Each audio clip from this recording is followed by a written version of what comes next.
Tes. Nah, udah siap kita. Minjem nih punya RT ini.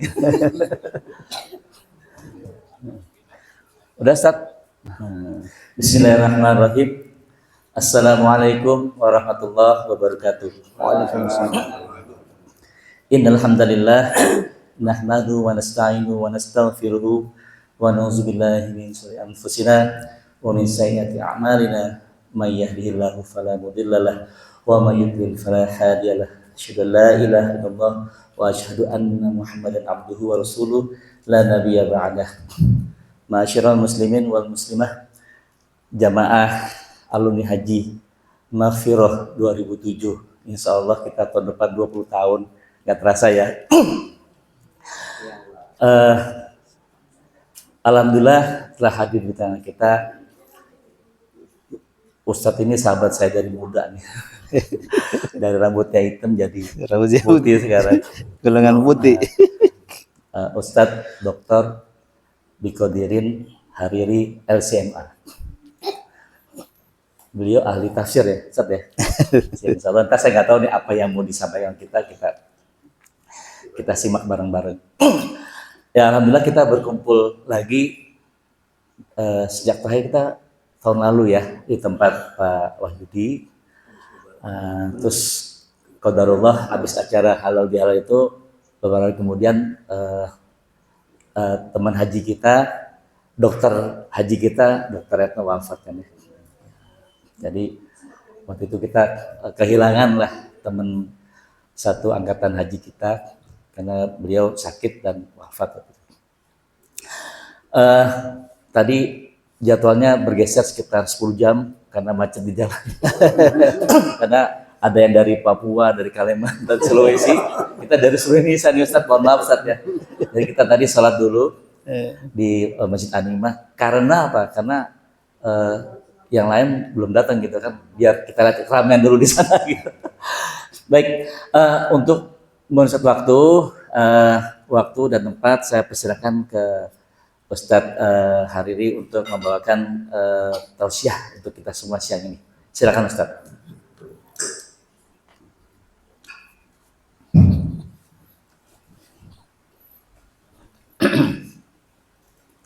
Bismillahirrahmanirrahim. Assalamualaikum warahmatullahi wabarakatuh. Waalaikumsalam. Innal hamdalillah ya Rabb, lakal hamdu bil iman, lakal hamdu bil islam, lakal hamdu bil Qur'an, lakal hamdu bil ahli wal mal. Asyhadu an la ilaha illallah wahdahu la syarika lahu al-mulku wal alam. Asyhadu anna Muhammadan abduhu wa rasuluhu wa sufiyuhu wa khaliluhu imamu kulli imam. Allahumma shalli wa sallim wa barik ala hadzal nabiyil karim wa ala alihi wa sahbihi wa barik wa sallim ajma'in, amma ba'd. Para bapak, para ibu, hadirin hadirat alumni haji Maghfirah 2007 ya, semoga sama-sama dimuliakan dari rahmati Allah Subhanahu wa taala. Wabil khusus sahibul bait Bapak Iwan beserta Ibu Erlin. Ini beliau ini donatur yayasan saya.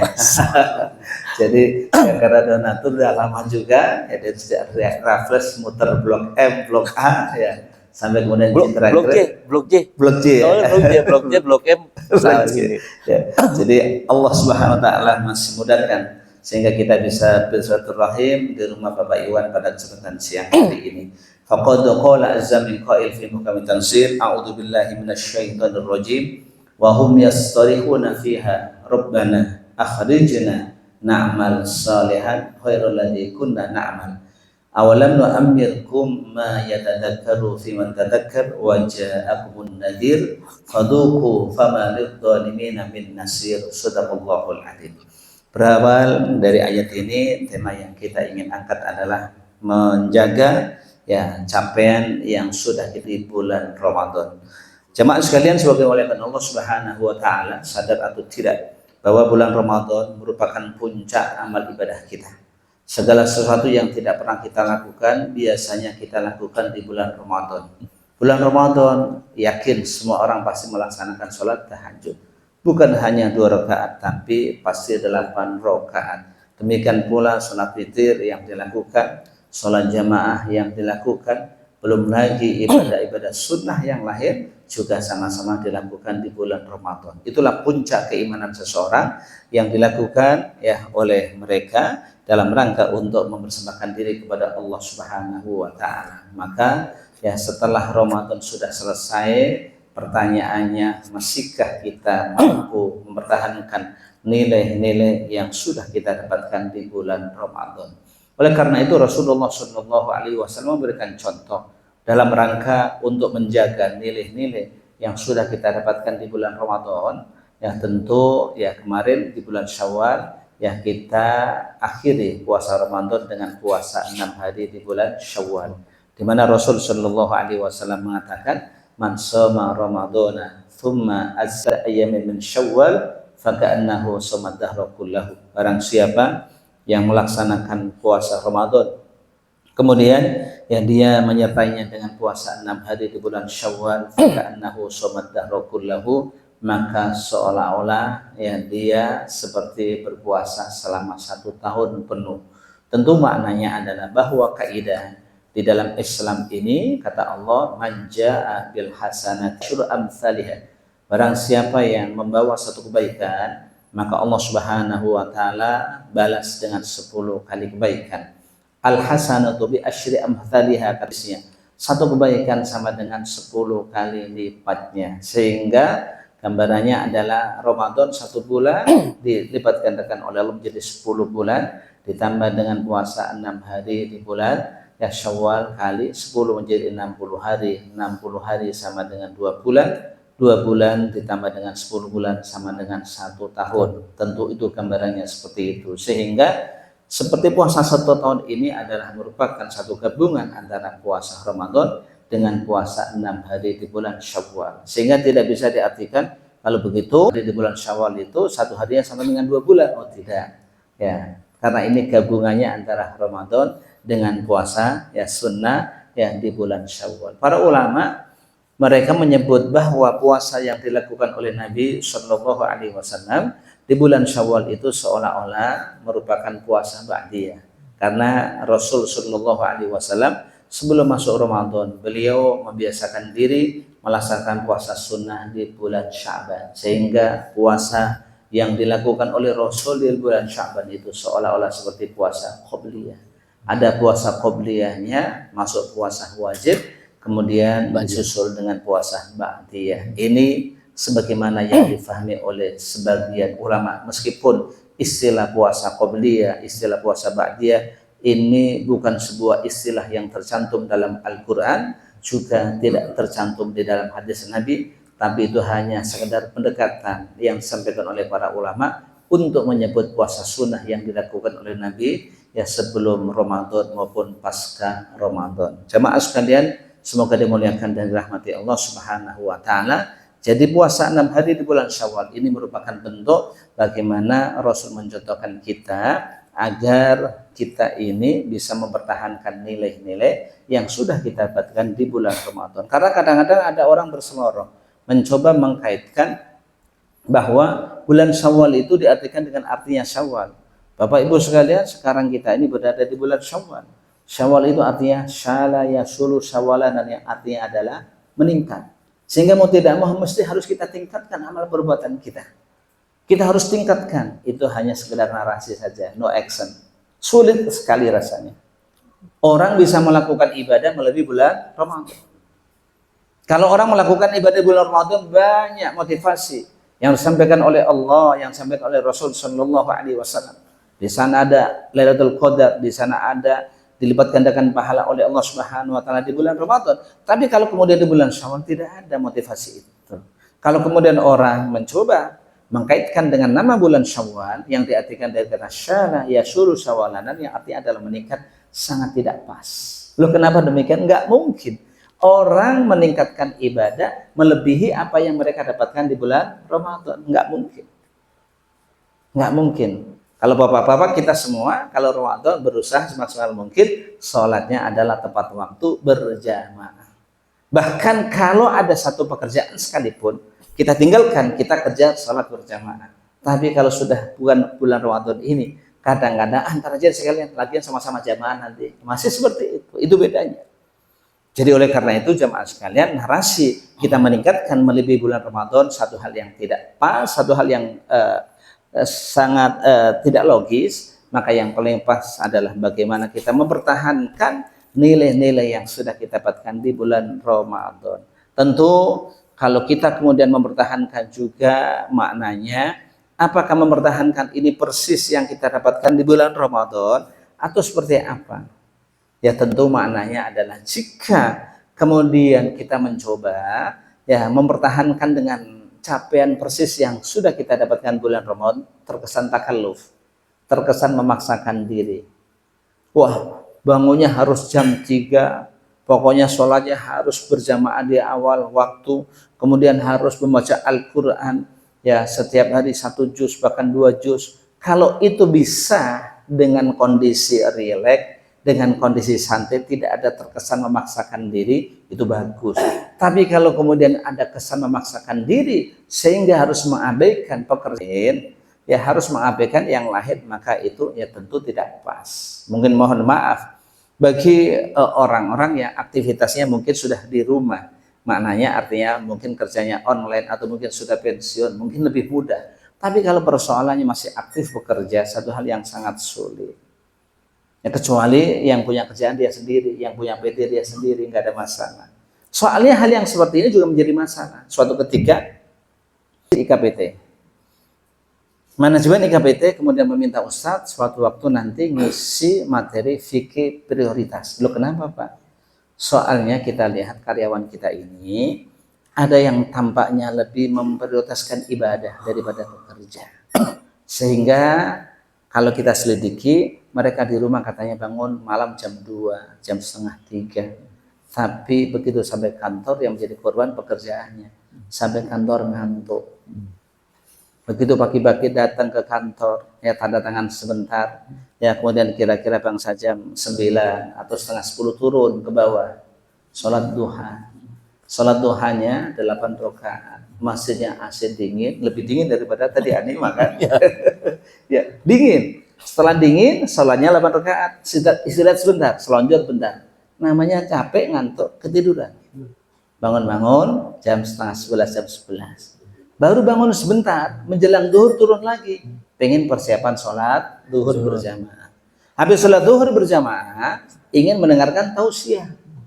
Tausiah di kantor selesai, baru makan siang. Habis makan siang baru naik ke kantor. Ini tampaknya sudah dibaca oleh manajemen IKPT. Sehingga ya IKPT mengatakan ya kita sampaikan fikih prioritas. Sehingga nanti pada akhirnya hanya ada 2 pilihan, mau bekerja atau mau ibadah. Padahal kita menginginkan ibadah juga iya, bekerja juga iya.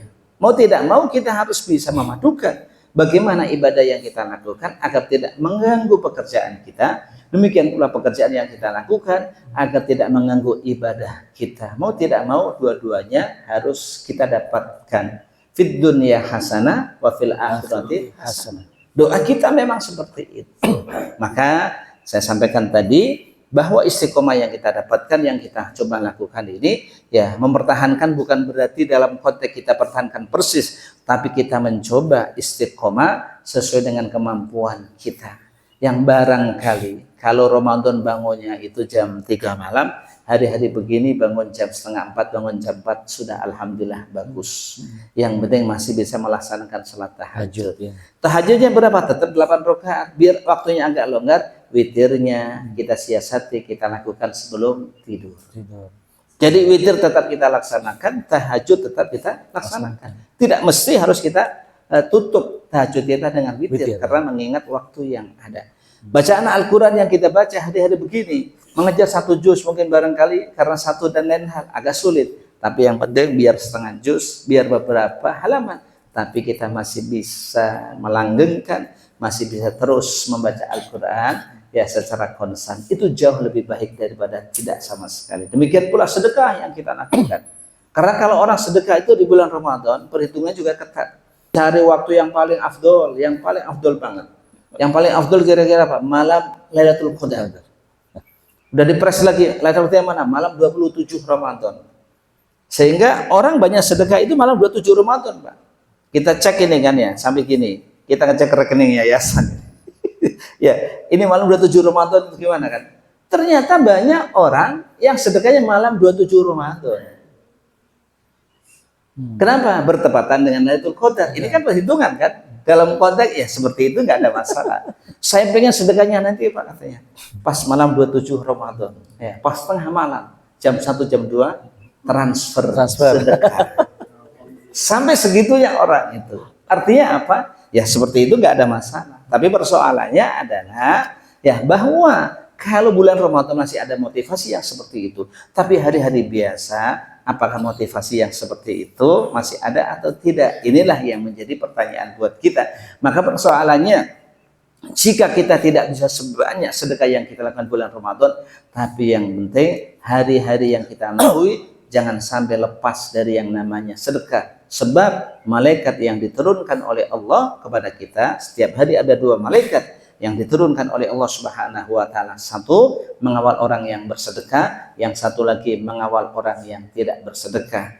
Untuk malaikat yang mengawal orang yang bersedekah dibekali doa oleh Allah Subhanahu wa taala, Allahumma a'ti munfiqan khalafa, ya Allah berikanlah ganti, berikanlah balasan kepada orang yang mau berinfak, yang kepada malaikat yang bertugas mengawal orang yang tidak mau berinfak dibekali doa oleh Allah, Allahumma a'ti mumsikan khalafa, ya Allah berikanlah kerusakan kepada orang yang tidak mau berinfak. Dan itu ada setiap hari juga. Ramadan juga ada setiap hari, ada 2 malaikat. Hari-hari yang seperti ini juga sama, ada 2 malaikat yang diturunkan oleh Allah Subhanahu wa taala. Sehingga meskipun nilainya, frekuensinya atau mungkin jumlahnya tidak sama dengan nilai yang kita keluarkan di bulan Ramadan, tapi paling tidak hari-hari yang seperti ini tetap kita penuh dengan infak meskipun tidak sebanyak kita lakukan di bulan Ramadan. Bapak Ibu sekalian, semoga dimuliakan dan dirahmati Allah Subhanahu wa taala. Maka istiqomah yang seperti inilah yang kita inginkan. Tidak ada kesan untuk takalluf, tidak ada terkesan untuk memaksakan diri. Karena kadang-kadang tadi orang ya takalluf memaksakan diri itu kadang-kadang mengabaikan hak orang lain. Mengabaikan hak orang lain. Mengabaikan ya kewajiban yang lain. Dia terkesan saya pokoknya pengen begini, tapi ternyata di sana ada hak yang harus diabaikan. Ya. Akhirnya yang terjadi ya sama. Ya ketika para sahabat datang kepada para istri Rasul Shallallahu alaihi wasallam, ada 3 orang, 3 sampai 9 anak muda datang kepada istri Rasul Shallallahu alaihi wasallam. Mereka kepo banget terhadap ibadahnya Rasul. Mereka bertanya tentang ibadah yang dilakukan oleh Rasul. Ketika itu, ya mereka tidak ketemu Rasul, mereka ketemu para istri Rasul Shallallahu alaihi wasallam. Sehingga mereka bertanya kepada para istri Rasul mengenai ibadah Rasul Shallallahu alaihi wasallam. Dijawab, ibadah Rasul ya biasa, kalau malam beliau tidur, tengah malam beliau bangun. Oh gitu ya, kata anak muda itu. Saya pikir Rasul setiap malam nggak pernah tidur, tahajud terus. Terus siangnya gimana? Rasul siangnya biasa ya, kadang beliau puasa, kadang beliau tidak. Kata anak muda ini, wah, saya pikir Rasul setiap hari puasa terus. Nah, di saat mereka mendengarkan langsung dari para istri Rasul Shallallahu alaihi wasallam mengenai ibadah yang dilakukan oleh Rasul Shallallahu alaihi wasallam, maka anak-anak muda ini kaget. Ya kalau Rasul wajar, karena dosa yang lalu maupun yang akan datang sudah diampuni oleh Allah Subhanahu wa taala. Lah kita ini gimana? Nggak jelas. Kita belum ada garansi yang disampaikan oleh Allah Subhanahu wa taala dan Rasulnya. Sehingga anak muda ini masing-masing punya azam, masing-masing punya tekad yang sangat kuat. Kalau begitu, saya pribadi setiap malam saya akan melek terus, saya akan ibadah terus, nggak pakai tidur. Yang satu lagi, kalau begitu saya setiap siang saya akan puasa terus, saya tidak pernah tidak puasa, saya puasa terus. Yang satu lagi mengatakan kalau begitu saya ibadah terus, saya nggak nikah. Karena kalau saya nikah pasti urusan ya ibadah menjadi terbengkalai. Mereka punya azam, punya kebulatan tekad yang seperti itu. Tiba-tiba Rasul datang ke tengah-tengah mereka, mengingatkan kepada mereka, ama inni ahsyakum lillah wa atqakum lahu. Wahai anak muda, saya ini loh orang yang paling takut kepada Allah Subhanahu wa taala. Saya ini loh orang yang paling ya takwa kepada Allah Subhanahu wa taala. Walakinni arqudu wa aqum, tetapi saya tidur, saya juga bangun malam. Wa asuma uftir, saya puasa, saya juga tidak puasa. Wa atazawwajun nisa, dan saya juga menikah. Faman rohiba an sunnati falaysa minni, barang siapa yang membenci sunnahku maka dia bukan golongan dari aku. Jadi ini Rasul menunjukkan bahwa segala sesuatu itu secara proporsional, jangan sampai ada kesan takalluf, jangan sampai ada kesan memaksakan diri. Karena prinsip dalam agama ini tidak ada kesan yang memaksakan diri. La yukallifullahu nafsan illa wus'aha. Allah tidak membebani seseorang kecuali dengan kesanggupannya. Wa ma ja'ala 'alaikum fid dini min haraj. Dan Allah tidak menjadikan kesulitan atas kalian dalam agama ini. Jadi ini tentu makna istiqomah yang kita lakukan dalam rangka mempertahankan capaian nilai-nilai yang sudah kita dapatkan di bulan Ramadan ini. Kita lakukan sesuai dengan kemampuan. Jangan ada kesan takalluf, jangan ada kesan memaksakan diri. Bapak Ibu sekalian, semoga dimuliakan Allah Subhanahu wa taala. Sekarang bagaimana istiqomah itu bisa kita laksanakan? Ya tentu ada beberapa faktor yang mesti harus kita perhatikan. Faktor yang pertama adalah terkait ya dengan mindset kita ini, ya terkait ya dengan masalah umur. Kita ini kalau beribadah senantiasa didasarkan pada umur, insya Allah semuanya akan yang mengalami perbaikan. Kalau kemudian kita ibadah nggak ingat umur, maka tentu kita seenaknya sendiri. Prinsip dalam ibadah terkait dengan umur kita adalah semakin tua, semakin dekat dengan Allah Subhanahu wa taala. Ibadah yang kita lakukan 20 tahun yang lalu, 2007 tadi Bapak melaksanakan ibadah haji, mesti harus berbeda dengan ibadah yang kita lakukan selama ini. Mungkin barangkali 27 yang lalu, ya Bapak-bapak haji, saya juga sama haji 2007 yang lalu, tapi masih muda ketika itu, saya masih 35 tahun. Bahkan saya ketemu orang TNI, ya pensiun TNI dari Lampung. Assalamualaikum Dek. Dari mana katanya? Saya dari Bogor, tapi aslinya Jepara saya. Geleng-geleng TNI itu. Kenapa geleng-geleng? Kenapa Pak katanya? Hebat, masih muda udah haji katanya. Masih muda udah haji. Ya saya kan, emang kenapa Pak katanya? Masih muda udah haji. Saya bingung katanya. Kenapa katanya? Kalau saya ini sudah tua. Kalau begitu pulang haji, tinggal nunggu panggilan saja katanya. Adik ini masih muda, udah haji. Perjuangannya berat. Bagaimana menjaga hajinya?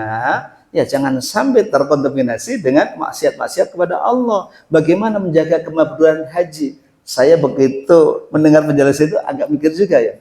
Sampai segitunya orang ya.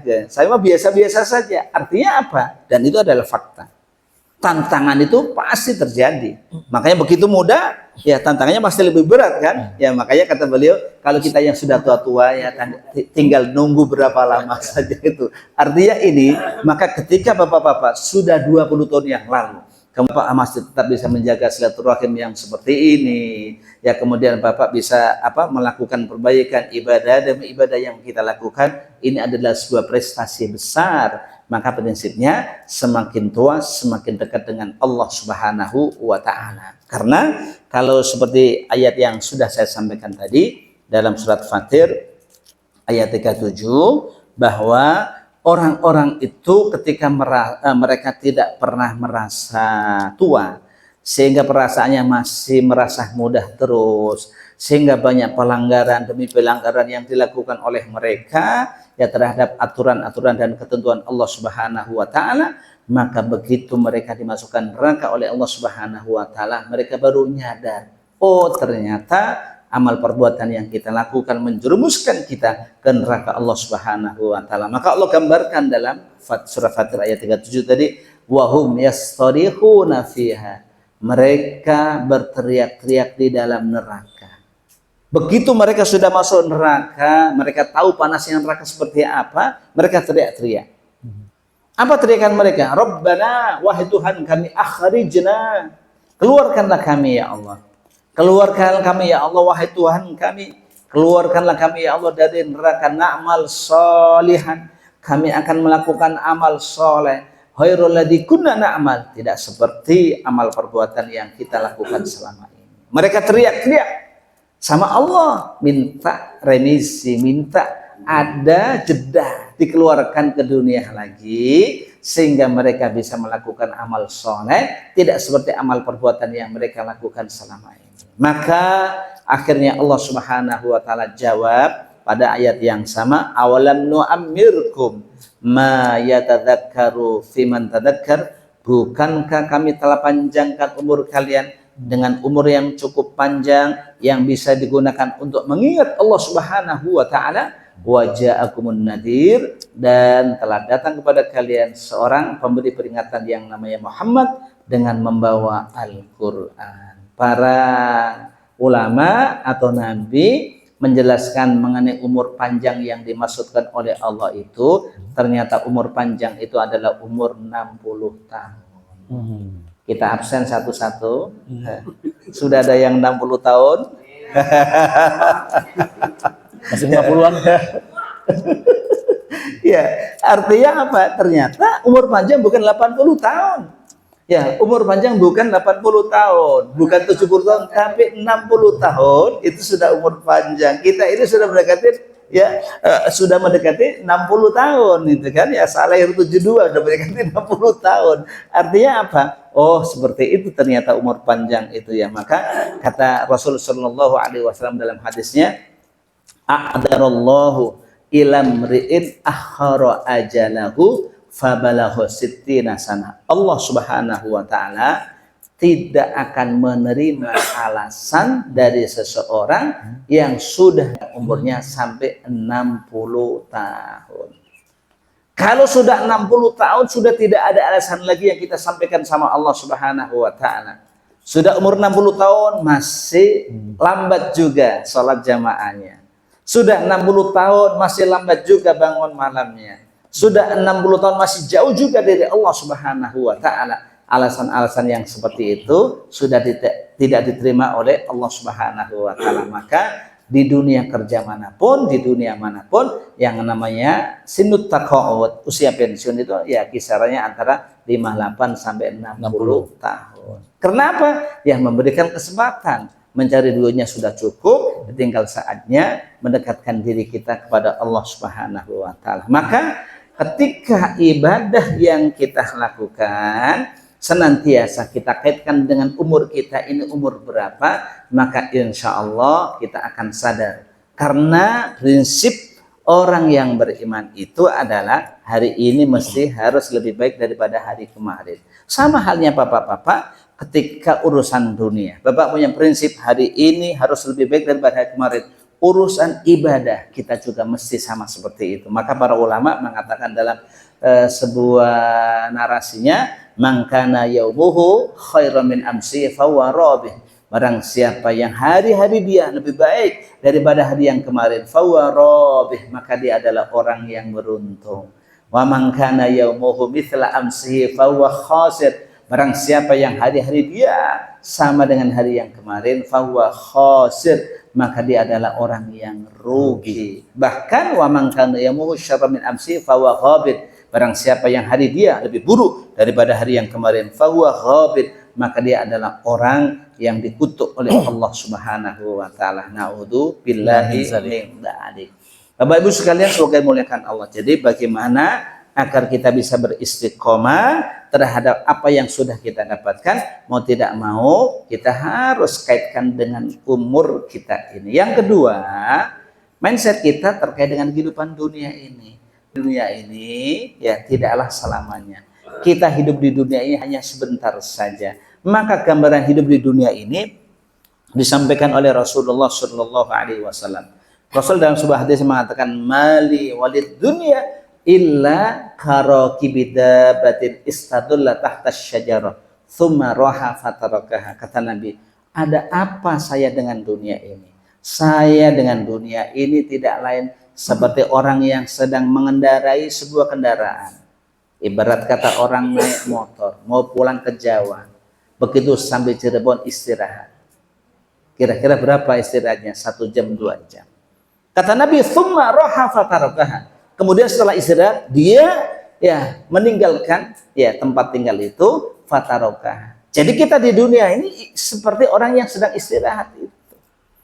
Kita bepergian naik motor, istirahat paling berapa? 1 jam 2 jam. Dan ternyata memang ya kalau kita coba konversi hidup kita dengan umur akhirat ini, ya tidak ada 1 jam, tidak ada 2 jam, karena 1 hari akhirat sama dengan 1000 tahun. Wa inna yauman ka'alfi sanatin mimma ta'udun, sesungguhnya 1 hari akhirat sama dengan 1000 tahun hitungan kalian. Jadi ini maknanya memang betul kata Nabi, ternyata hidup kita di dunia ini enggak lebih ya, enggak kurang sebagaimana halnya orang yang sedang istirahat ya. Di saat kita naik kendaraan ya, kita ingin mengadakan perjalanan ke tujuan tertentu, salah satunya adalah ketika kita pulang kampung naik motor. Seperti itulah gambaran yang dicontohkan oleh Rasulullah Shallallahu Alaihi Wasallam. Sehingga ketika kita memang sudah sadar yang seperti ini, maka kita akan berpikir, oh iya ya, kenapa sih kita harus ngotot terhadap urusan dunia ini? Toh hidup kita juga ya tidak selama yang kita bayangkan.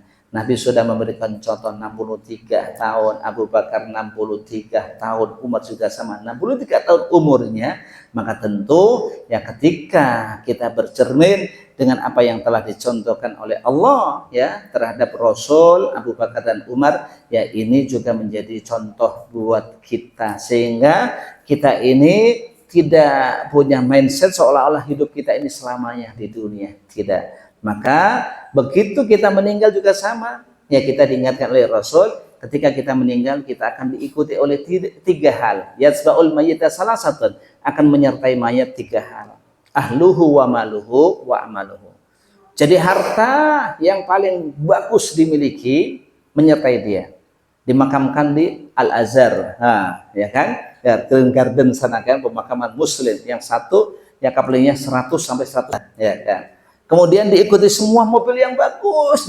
Tapi kata Nabi, fayarji'u isnan, hartanya pulang, keluarganya pulang, wa yabqa ma'ahu wahid, dan yang akan menyertai dia hanya 1, amaluhu, amal perbuatannya. Jadi tentu bahwa yang kita lakukan semua itu ya hanya sekedar mampir saja. Yang akan melekat, yang akan menyertai kita adalah amal perbuatan yang kita lakukan. Jadi ini mindset kita terkait dengan kehidupan dunia ini mesti harus ya kita tata ulang agar oh ternyata hidup kita di dunia hanya seperti itu. Bapak Ibu sekalian, semoga dimuliakan Allah Subhanahu wa taala. Ya kemudian berikutnya, agar capaian itu tetap terpelihara dengan baik, kita juga jangan malu-malu untuk senantiasa membersamai komunitas orang-orang yang baik.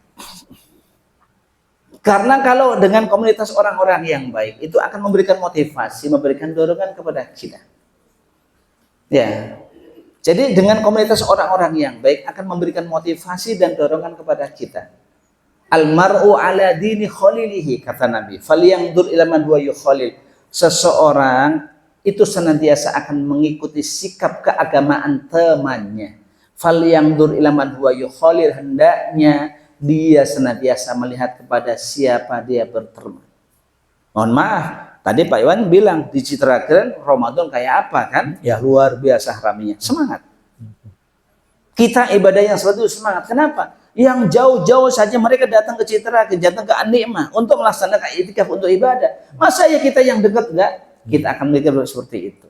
Karena kita berada dalam komunitas orang-orang yang baik. Tapi sebaliknya, kalau kita ini berada komunitas orang-orang yang tidak baik, kita masih merasa paling hebat. Gue sih masih mending begini katanya. Gue masih puasa, terawih masih, ya, itikafnya belakangan. Daripada teman saya itu boro-boro, puasa aja kagak. Nah, kita masih mengatakan kita yang paling hebat. Kenapa? Nggak ada komunitasnya. Makanya kata Nabi, urusan dunia kita melihat orang yang di bawah kita. Tapi urusan ibadah kita mesti melihat orang yang di atas kita. Urusan dunia kita melihat orang di bawah kita. Alhamdulillah. Walaupun bagaimana kita sudah seperti ini, urusan dunia. Tapi urusan ibadah nggak bisa. Kita harus melihat orang yang di atas kita. Berarti Masya Allah dia Pak Haji kaya, duitnya banyak, rajin ibadah. Ya kita ini siapa gitu kan? Ya, kita harus tertantang untuk itu. Maka kita senantiasa berada dalam komunitas orang-orang yang baik ya, dengan prinsip kita akan melihat orang-orang yang di atas kita dalam beribadah. Tapi kalau urusan dunia kita melihat orang yang di bawah kita sebagai bentuk syukur kita kepada Allah Subhanahu wa taala. Maka Bapak Ibu sekalian sebagai muliakan Allah, dengan istiqomah cara pandang kita terhadap umur kita, cara pandang kita terhadap dunia ini, ya kemudian bagaimana kita bergaul berada dalam komunitas orang-orang yang baik, orang-orang yang soleh, insya Allah nilai-nilai Ramadan yang sudah kita dapatkan tetap bisa kita pertahankan karena kita memang berada dalam koridor orang-orang yang baik, dalam koridor orang-orang yang soleh. Jika tidak mau nilai Ramadan kita akan luntur, ya kan? Baru sekarang bulan Dzulqa'dah tanggal 2 atau tanggal 3, ya kan? Atau tanggal berapa? Ya tanggal 2 ya. Nah, tanggal 2. Nanti tiba-tiba luntur. Karena apa? Kita tidak bentengi berada dalam komunitas orang-orang yang baik. Sehingga kita, kata orang Arab, dikesankan sebagai Ramadaniyun. Orang-orang yang semuanya serba Ramadan. Mau berjamaah karena Ramadan. Mau baca Al-Quran karena Ramadan. Mau sedekah karena Ramadan. Mau qiyamul lail karena Ramadan. Sekarang Ramadannya sudah ma'as-salama, selamat tinggal. Masih adakah bekas-bekas Ramadan itu dalam diri kita? Maka kita bukan Ramadaniyun. Kita ini adalah Rabbaniyun. Orang-orang yang senantiasa beribadah karena Rabb, karena Allah Subhanahu wa taala. Sedangkan ibadah kita kepada Allah Subhanahu wa taala bukan sebulan saja di bulan Ramadan, tapi kata Allah, wa'bud rabbaka hatta ya'tiyakal yaqin, dan sembahlah Tuhanmu sampai kematian itu datang kepadamu. Beribadahlah engkau kepada Tuhanmu sampai kematian itu datang kepadamu. Baik, Bapak Ibu sekalian, semoga dimuliakan Allah Subhanahu wa taala. Tidak elok kalau saya panjangkan, soalnya Bapak belum makan siang, jadi lihatin saya terus, ya kan ya. Saya juga agak perasaan yang seperti ini, ya kan ya. Mau dilamain, kan ya, lihatin saya terus, ya kan ya. Yang ya kan, yang penting sama-sama dapat jasmaninya, dapat rohaninya, dapat, insya Allah. Demikian ya tausiah pengantar makan siang hari ini yang saya sampaikan, mudah-mudahan bermanfaat. Kurang lebih mohon maaf. Hadanallahu ajmain. Wallahul muwaffiq. Wassalamualaikum warahmatullahi wabarakatuh. Waalaikumsalam warahmatullahi wabarakatuh. Walaupun lapar tapi saya masih buka pertanyaan ya kalau ada. Iya. Ya, pertanyaan Monggo, dua silakan aja. Wah, ternyata langsung ada pertanyaan nih. Ibu-ibu ada pertanyaan? Sebentar nih, tanya pertanyaan. Tanya makan jam berapa? Terima kasih Bapak Iwan. Saya langsung aja bertanya. Ya, silakan. Tahun ini saya mengalami puasa yang tidak full, karena ada yang bolong karena lebih sakit. Jadi kalau saya paksakan, saya memeriksa diri, saya nggak berani dan beberapa hari. Nah, kebetulan selesai itu adalah Syawal. Saya juga ingin puasa Syawal. Jadi yang mana yang dahulukan? Membayar yang wajibnya atau saya sunnah? Karena baik mengingat bahwa Syawal itu hanya waktu 1 bulan, sedangkan mengkodok dan membayar itu bisa setahun. Iya. Gitu. Itu banyak, saya baca-baca banyak sekali komentar di situ. Jadi tidak ada kesepakatan di antara satu sama gitu, dan masing-masing gitu. Nah, kemudian yang kedua Dua ya. Dua dia belum semua. Dan yang satu adalah bahwa kita beribadah tidak hanya ibadah spiritual ya. Jadi dilanjutkan bahwa setelah kita Ramadan sebaiknya kita tetap menjalani apa yang telah kita laksanakan di bulan Ramadan. Nah, selain itu tentunya kita di bulan Ramadan selanjutnya kita menggembleng mental spiritual. Nah, mungkin sebaiknya tidak sesudah Ramadan kita ibadah spiritual, tapi ibadah yang lain tentu juga mendukung. Jadi artinya bahwa kalau kita selesai Ramadan, mungkin kita bisa merubah sikap kita. Sebelum Ramadan kita setelah Ramadan kita bisa mau sendiri lebih baik lagi. Saya kita ya kita tidak. Baik, terima kasih. Yang pertama terkait dengan qada puasa, ya. Ya tentu wa man kana minkum maridun aw ala safarin fa iddatun min ayamin ukhra. Allah katakan fa iddatun. Maka wajib bagi dia mengganti sejumlah hari yang ditinggalkan di bulan Ramadan pada hari-hari yang lain. Kapan mengkodoknya itu? Apakah mengkodok dulu atau kemudian ya mendahulukan puasa Syawal? Ya, sekarang kan pertanyaan seperti itu. Ini memang debatable di antara para ulama. Ya kata madhab Hambali tentu nggak boleh, mesti harus harus kodok dulu baru puasa Syawal, sehingga ibu-ibu ya kaitannya terkendala dengan puasa Syawal kalau memang ya masih punya hutang ya karena halangan yang didapati ketika bulan Ramadan. Tapi madhab Syafi'i mengatakan tidak ada masalah sejauh dia yakin bahwa dia nanti masih sehat ya ketika berada di bulan selain Syawal, maka dia boleh mendahulukan puasa Syawal dulu atas puasa qada yang didapatkan. Jadi puasa Syawal dulu atas puasa qada yang didapatkan. Jadi nggak ada masalah kalau madhab Syafi'i seperti itu. Memang dalam konteks ini tidak ada kesepakatan di antara para ulama seperti itu. Persoalannya karena kalau kemudian ya tadi ya kita qada dulu lah, Syawalnya kapan? Kita juga kekuatan puasa kita juga harus terukur sesuai dengan kemampuan kita. Habis satu contoh, habis qada yang ditinggalkan ibu-ibu satu contoh, ya udah hampir 10 hari. Qada 10 hari, udah begitu langsung puasa Syawal. Ya rasa-rasanya mungkin ya juga beda kan. Maka dalam konteks ini madhab Syafi'i tetap membolehkan ya puasa Syawal dulu, setelah itu baru puasa qada. Ya, kemudian yang kedua terkait dengan bagaimana kita mempertahankan nilai Ramadan tadi, ya tidak mesti ya kemudian kita mempertahankan ritual yang kita lakukan selama ini. Ya tentu betul, tetapi itu ritual merupakan bagian dari ibadah mahdhah. Namanya ibadah mahdhah kan baca Al-Qur'an nggak bisa digantikan dengan yang lain, ya tetap mahdhah.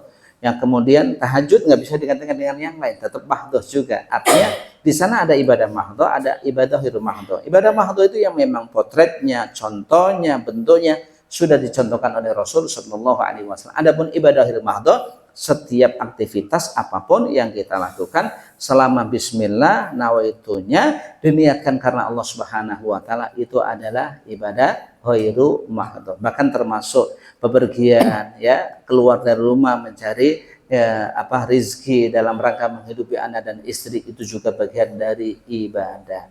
Apalagi kalau kemudian ibadahnya adalah dalam rangka untuk memperbaiki jiwanya, ya memperbaiki akhlaknya, itu termasuk ya bagian dari ya ibadah ghairu mahdhah, dan ini juga merupakan perintah dari Rasul Shallallahu Alaihi Wasallam. Pokoknya prinsip kita ketika bulan Ramadan kemarin saya masih ada agak sombong-sombong dikit, sekarang hari ini bismillah kita coba kurangi, kita coba hindarkan sifat sombong itu dalam diri kita. Nah, ini termasuk bagian dari ibadah. Justru ya itu merupakan ibadah yang tentu nilainya lebih besar, karena itu adalah ya sesungguhnya real jihad, yaitu makanya ada sebuah hadis, khairul jihad jihadul hawa, sebaik-baik jihad itu adalah jihad memerangi hawa nafsu kita. Biasanya orang itu senantiasa disertai kenikmatan yang diberikan oleh Allah disertai dengan gangguan yang ada. Orang dikasih anugerah oleh Allah sebagai orang yang hebat, orang yang pintar, pasti di balik itu ada sombongnya. Dia menganggap paling benar, yang lain enggak. Ketika Allah anugerahkan kepada dia harta yang melimpah, dia pasti sombong. Seolah-olah yang punya hartanya dia, yang lain dianggap nomor sekian. Orang dikasih ya kenikmatan Allah, dia cakep orangnya, seolah-olah yang lain gak ada yang cakep, hanya dia saja. Itu penyakit seperti itu. Maka ketika orang mampu mengendalikan hawa nafsunya, mau membersihkan nafsunya dari hal-hal yang tidak diridhoi oleh Allah, itu adalah real ibadah. Real ibadah ya seperti itu. Makanya para ulama tasawuf mereka mengatakan bahwa yang namanya ibadah itu adalah fi'lul mukallafi ala khilafi hawa nafsi. Yang namanya ibadah itu adalah seseorang melakukan perbuatan yang senantiasa berlawanan dengan hawa nafsunya. Kita orang yang punya uang, hawa nafsu kita, jangan nyari uang susah. Jangan sembarangan ngasih orang. Di saat kita berontak melawan hawa nafsu kita, ya itulah namanya ibadah. Di saat kita mesti harus ke masjid, ayo kita segera ke masjid katanya. Kata, santai aja, masjid juga ya lagian sholat nggak usah buru-buru, jamaah di rumah juga bisa, nggak harus ke masjid. Nah, di saat kita bisa melawan itu adalah hakikat ibadah. Ini menurut pandangan ulama tasawuf seperti itu. Gitu Pak. Wallahu a'lam. Masih. Ya, sama-sama. Sudah menjawab, Pak? Ya, ibu-ibu, monggo. Ada pertanyaan lagi? Ada. Ah, Kesya? Oh, nanya Cahyo. Aduh, ini Sebentar. Yang masalah puasa gimana? Yang nggak apa-apa, nggak usah. ini Bu. Yang puasa Ramadan itu yang Hah? sawalan, Caca. katanya bisa menggabungkan puasa yang kodok kita, yang Oh. harusnya kita bayar. Apa benar begitu, Pak? Oh iya, baik. Jadi ada satu kaidah mungkin dalam usul fikih, dalam kaidah fikih. Tadakhulun niyah fil ibadatil masnunah jaiz. Niat double dalam ibadah sunnah itu boleh. Artinya kalau ibu puasa sunnah hari Senin digabung dengan puasa Syawal boleh. Dimatiin dulu. Tapi kalau Biar kemudian storing. puasa wajib digabung dengan sunnah nggak boleh. Dapatnya hanya wajibnya saja. Oh bukan. Nggak bisa. Wajib sama sunnah digabung. Nggak bisa. Artinya ya bisa-bisa aja, tapi yang jadinya wajib saja. Sunnahnya nggak dapat. Makanya ada satu istilah dari tadakhulun niyah fil ibadatil masnunah jaiz. Niat double dalam ibadah sunnah Pas boleh. punanya baru dinyalain ya. Ya. Jadi niat apa double dalam ibadah. Saya hari ini puasa Syawal berbarengan dengan hari Kamis. Bismillah, kita niatkan dua-duanya. Dapat Senin dapat, Syawal yang dapat. Tapi kalau puasa qadha sekalian puasa Syawal enggak Bisa. nggak dapat. Yang dapat adalah yang wajibnya saja. Kenapa demikian? Takdimul wajib alal masnun, yang kita mendahulukan sesuatu yang wajib atas yang sunnah. Jadi kalaulah diniatkan double, tetap yang jadi adalah yang wajibnya saja. Karena wajib itu tentu tidak akan gugur sebelum ya dilaksanakannya. Adapun sunnah ya pertimbangannya dilakukan dapat pahala, nggak dilakukan nggak dapat masalah. Tapi kalau wajib kan kalau nggak dilakukan dapat dosa. Nah itu bedanya. Jadi nggak bisa didouble, Pak. Nggak bisa didouble. Tetap ya yang jadi wajibnya saja. Nah, gitu Bu. Ya yang jadi wajibnya saja. Silakan. Ada yang lain? Ada Bu? lagi tuh. Oh ya. Gen Z. Gen Z. Ya.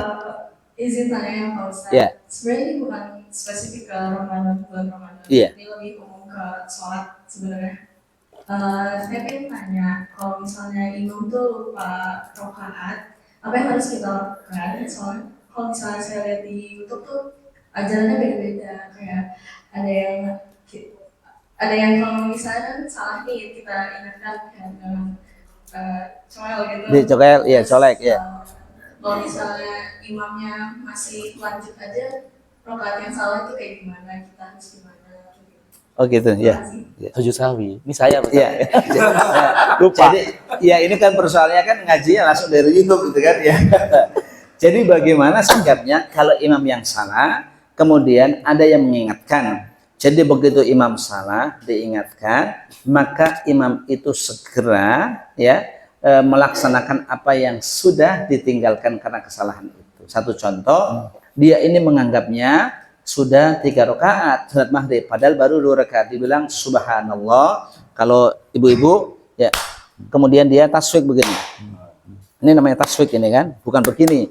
Ya, ibu-ibu jemaah gini, tapi imamnya ya tetap bandel seperti itu. Ya tetap masih duduk nggak berdiri. Sikapnya makmum ada 2. Sikapnya makmum mufaraqah, ya memisahkan diri dari imam, langsung nambah 1 rakaat, ya nambah 1 rakaat, ya wajib mufaraqah dalam hal ini karena imamnya sudah diingatkan. Lah adapun sujud sahwi tadi, kalau begitu imamnya sudah diingatkan, ya kemudian berdiri, maka sebelum ya salam imamnya tetap sujud sahwi 2 kali. Meskipun ditambahin tadi, tapi artinya tidak cukup dengan sujud sahwi kemudian nggak dilaksanakan. Karena yang namanya rokaat caranya harus ditambah rokaat. Kalau kurang baca Al-Fatihah harus ditambah Al-Fatihah. Adapun dicoel begini, ini hanya terkait dengan sesungguhnya kita sholat berjamaah itu seorang imam tidak wajib niat menjadi imam.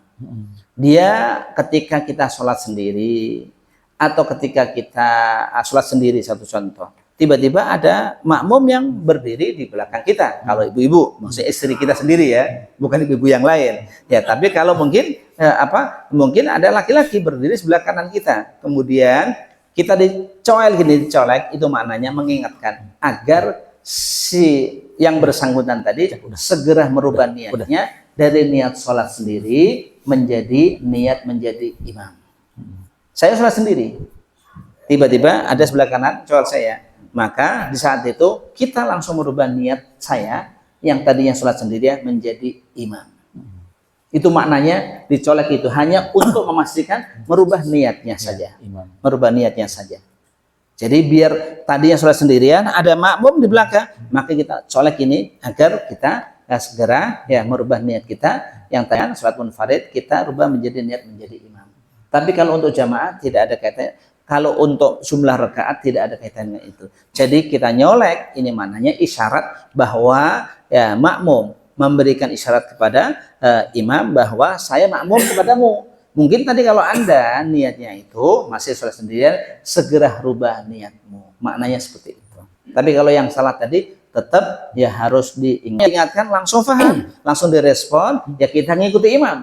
Tapi nanti begitu imamnya sujud sahwi ya kita ikut. Kalau imamnya tidak sujud sahwi kita nggak usah ikut sujud sahwi karena kekurangan fardu yang tidak dilakukan oleh imam sudah dipenuhi, yaitu bahwa imamnya sudah menambah satu rakaat. Tapi kalau kemudian tadi ya kaitannya begitu diingatkan imamnya nggak respon, ya kita mufaroqah.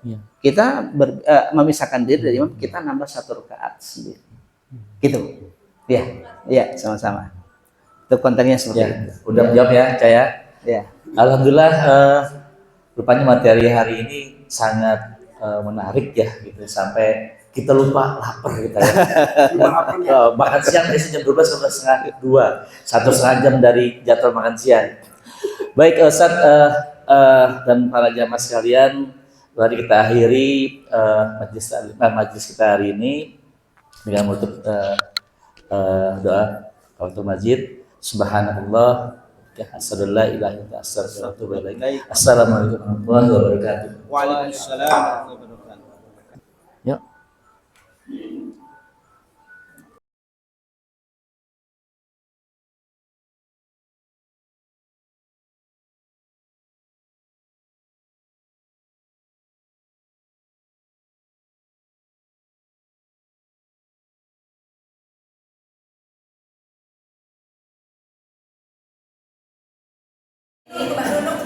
Jadi masuk YouTube ini.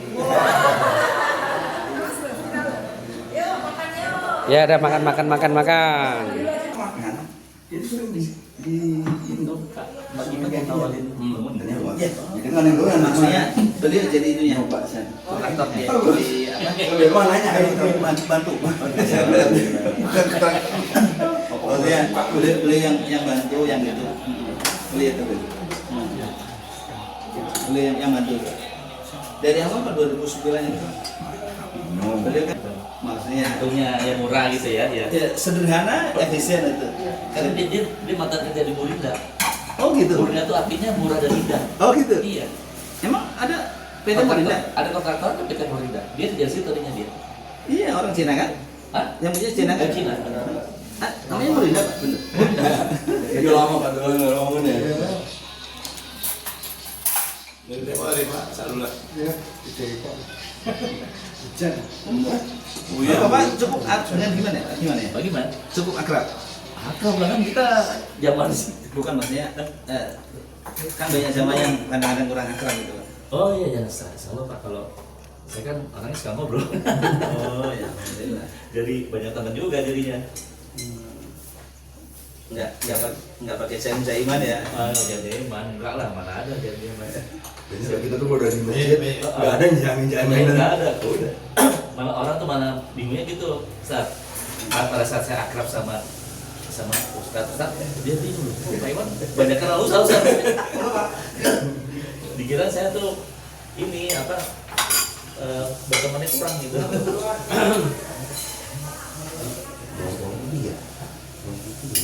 Bukan. Bolong-bolong itu. Siung.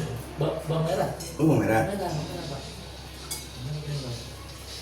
Awas, Pak Iwan jangan asal makan. Hah? Sama Kenapa? Hah? Makanya kita bisa berpartai-partai loh. Ada. Kalau saya nggak ada pantangan. Kolesterol adanya di lab, di sini nggak ada. Sayur-sayuran kok. Papa ini makannya dikit banget sih. Karena barang ini. Disoalin banget. Pura-pura dia. Saya ingat Ayam. kemarin makan jam 2 Cabai juga. hijau. Itu sambal lado. Ini lodeh. Masakan Padang.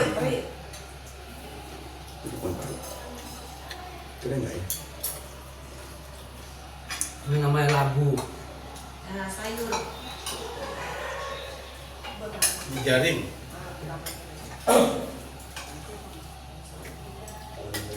Saya penasaran, saya belum makan jengkol nih. Boleh. Kalau sih pasti ada jengkol. Juga makan. Jengkol lagi apa orang mau. Ini yang tukang bikin jengkol saya belum pernah makan makanan sekarang. Pasti kayak jengkol. Enggak, tukang masak jengkol. Enggak di sini ahlinya. Iya, iya. Saya mau nyicipin nih. Bapak ini belum pernah. Waduh pernah. Pernah juga, tapi yang Oh, bikin satu. kan yang orang nyicipin kan Ya. Nggak kerasa ini ini apa cuma nih? satu. Ayam. Ayam. Nyicip cuma satu nggak kerasa. Iya. Udang. Enak itu, udang terong, tahu. Oh, ini. Saya cobain dulu ini. Ya coba semua. Nah, Belum ini pulang.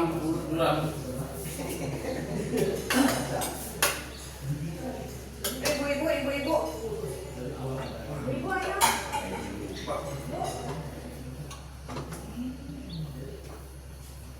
Kayaknya lupa. Apanya? Oh iya. Sok atuh. Ini apa nih? Kayak apa? Kayak kacang hijau. Kacang hijau banyak ini. Ini kacang tanah. Ya, udah Pak. Terima kasih udah ganti makan buat motoin kita. Udah Pak. Ya nggak berasa. Nggak berasa. Yuk. Sekali lagi. Jangan lupa main gua udah berasa deh. Pak, Pak boleh pakai ini juga nggak Pak? Biar bisa di share langsung. Iya. Bentar Pak, ini harus diedit dulu. Iya ya. Satu, Ayo. 2, 3.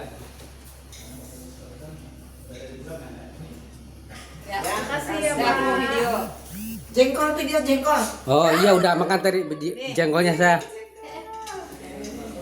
Mana jengkolnya kau?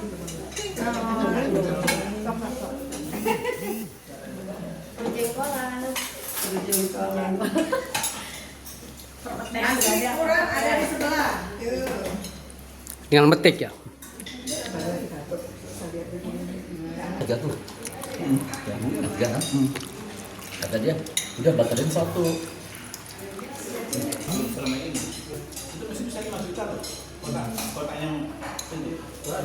Saya makan sedikit kenyang karena makan jengkol apa ya? Saya makan jengkol tadi.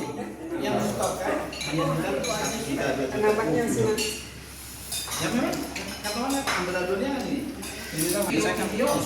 Oh itu resiko.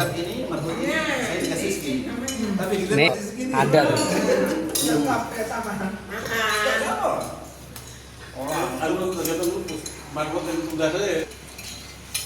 Bukan ya, ada yang ngatur.